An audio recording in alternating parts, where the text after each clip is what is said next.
This video and the interleave stills was shot on a dive on Lulworth banks in August 2017 in 5 metres of visibility and 20 metres of water.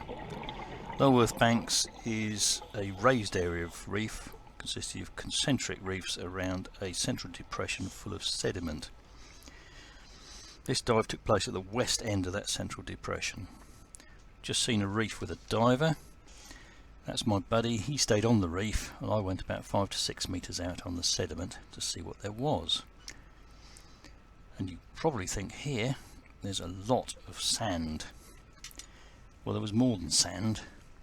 There was a lot of these areas of slightly raised reef awash in sediment, but the sediment wasn't composed of geogenic rock fragments. It was mostly biogenic material, including lots of dead empty shell. And here we see, moving a little bit closer, there's a queen scallop, and immediately around it areas of brown material which I believe is fossil maerl in fragments.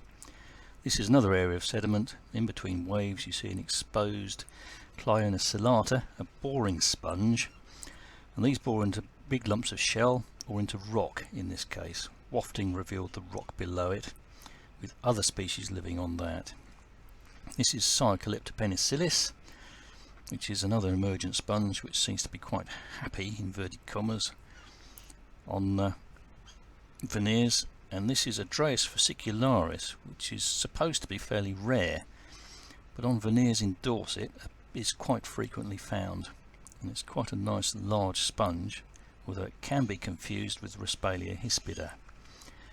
This is another section of video showing context. Little areas of rock awash in sediment with a whole variety of different biota on the top.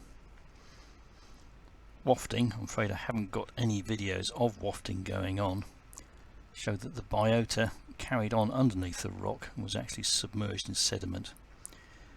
This plus the amount of queen scallops and great scallops with sediment on the top of their shells indicates that the sediment moves very frequently and pretty easily.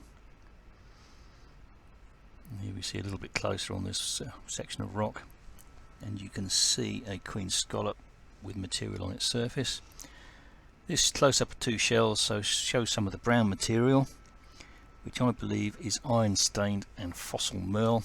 Closer up again, and there was a lot of this brown material, and you can actually see it in waves later on in this video. This, I believe, is an important reservoir of sequestered carbon. This is more context, and this shows some waves of sediment.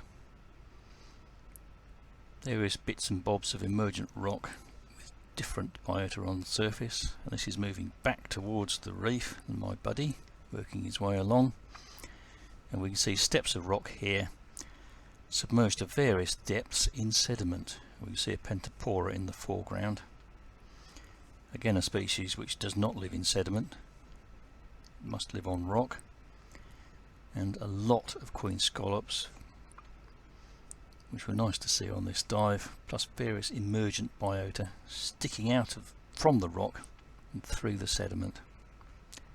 Over to the right we see a large drift of shells. There were quite a few of these seen on this dive. A lot of dead shells, many of which were queen scallops, but there were other assorted bivalves and also gastropods as well.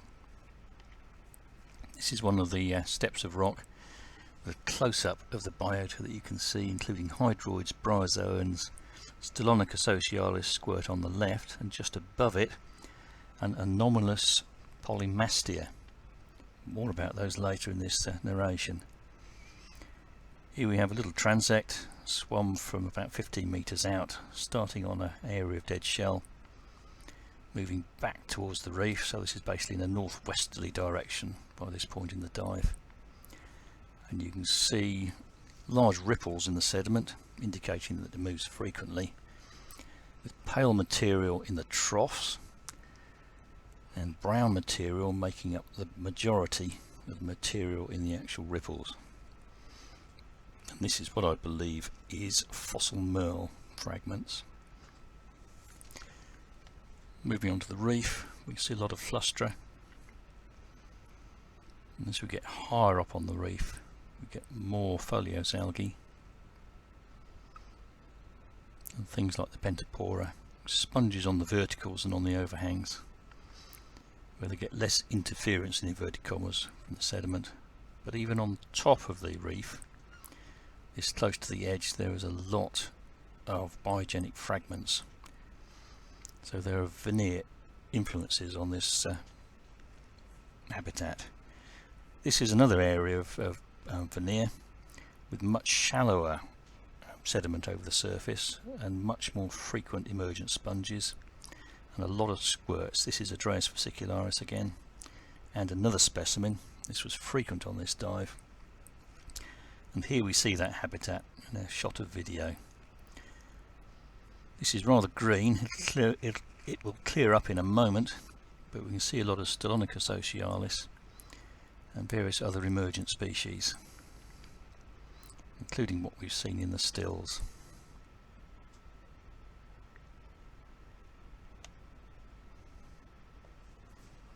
More stills coming along in a moment. Variety of species, Raspalia hispida and Raspalia ramosa, and in the centre we had this anomalous polymastia which has closed papillae, and there are various different polymastias which have not yet been ID'd to species, and they appear to be specialists in veneers.